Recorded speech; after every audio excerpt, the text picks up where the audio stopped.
Who's right about what's happening in the Massachusetts single-family market? Is it the gloom and doom naysayers on the internet?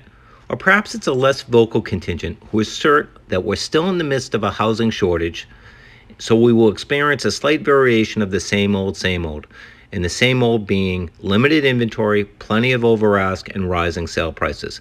Stay tuned as I review the key stats from the January market and reveal exactly what is happening.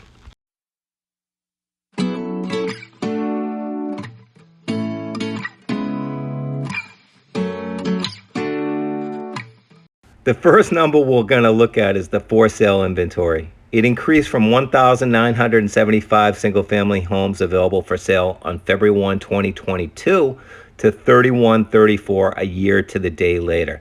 That's a 59% increase. But is it a cause for concern? After all, in predicting the pricing landscape, a key number to follow is how many homes are for sale. We already know affordability is impacting demand. So if the sale supply number gets too high, it should have a major impact on selling prices. However, let's remember that the biggest complaint about the 2022 market was that there was no inventory. So perhaps more inventory doesn't mean it's too high, it just means more selection, more opportunity for buyers to buy their dream home. Note that even with a 59% increase in inventory, the total inventory is still less than half the inventory of the pre-pandemic market of January 2020. So as far as context, I would say that the current inventory is low, but not near the historic lows, or more simply put, today inventory is improved. The second slide I'm sharing confirms that inventory is improved. If inventory was too high, prices would go down, but the opposite has happened. This chart reveals that the median list price of a single-family home has gone up from $499,000 in January 22 to $530,000 this year. That's a $31,000 increase, or roughly 6%.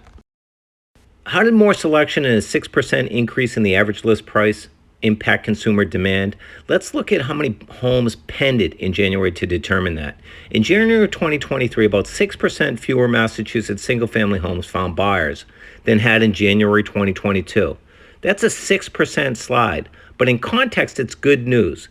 Consider this. In October, pendings were down 27%. In November, they were minus 26%. And in December, they were minus 22%. Minus 20+% is a flat tire. Minus 6%, well, that looks like a speed bump. One key real estate statistic is months of supply. Months of supply is calculated by taking how many homes are for sale and dividing it by the number of homes that sold or pended in the last month.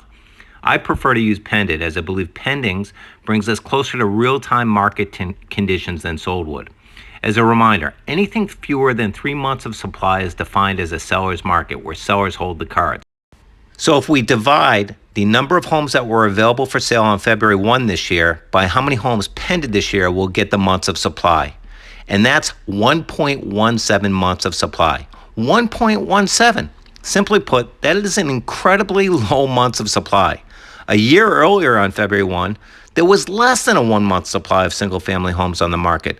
But less than 1 month, as we saw, that's unhealthy and unsustainable. A market with less than 1 month of supply is making a 911 call for more inventory. Fortunately, that call was answered. In summary, 1.17 months of supply, that's not a number for a market that's imploding. It's not even a buyer's market number. It's a seller's market number. For it to be a buyer's market number, months of supply would have to shoot up to like 4 months. And fat chance that is going to happen in the Massachusetts single-family market anytime soon. Given the doubling of interest rates and the talk of a coming recession, you'd think at minimum there would be at least 3 months of supply available for sale. And the next stat is maybe the reason why there wasn't. In January 2023, the Massachusetts single-family market listed 3% fewer homes than it had a year earlier. It was about 20% fewer homes than January 2021 and 33% fewer homes than the pre-pandemic market of January 2020. Buyer demand is going down, but if the amount of homes listed goes down too, it seems to reason that supply and demand and prices will stay in check. Now we make the transition from January pended data to sold data. As we know, pendings went way down in Q4, more than 20%. Well, anything that sells has to go under agreement first. So obviously we should expect after down pending months to see down sales months. January 2023 followed that pattern. In January, about 31% fewer sellers went to a closing table than had in January a year earlier. And there were nearly 40% fewer sales than 2 years earlier. For the homes that did sell in January, on average it took them 8 days longer to find a buyer than it had a year earlier. But that's still a number that's 18 days faster than the pre-pandemic market of January 2020. On average, the homes that closed in January sold at 99% of their asking price. That's down from the best January in history, January 2022, where homes closed at an abnormal average of 102% of their asking price. But again, it's still up from the pre-pandemic market of January 2020. What usually follows longer sales times and fewer sales? Slumping prices, of course. So it's not surprising to see the median sales price of a Massachusetts single family drop $5,000, about 1% from January 2022, going from $520,000 last year to $515,000 this year. Some may think that price drop is the beginning of the end, but we've already seen that January had very strong pending numbers, and that the median list price of a January pending was up $31,000 to $530,000. If January pendings close in February at 99% of asking, the same sale to list ratio as January, then the median sales price will be around $525,000. That is up $10,000 from January 2023. And it's also surprisingly up $25,000 from February 2022, a year before, when the median sales price was only $500,000. Based on the strong single-family market numbers I've presented, it's easy to see why the Fed thinks it's necessary to raise rates.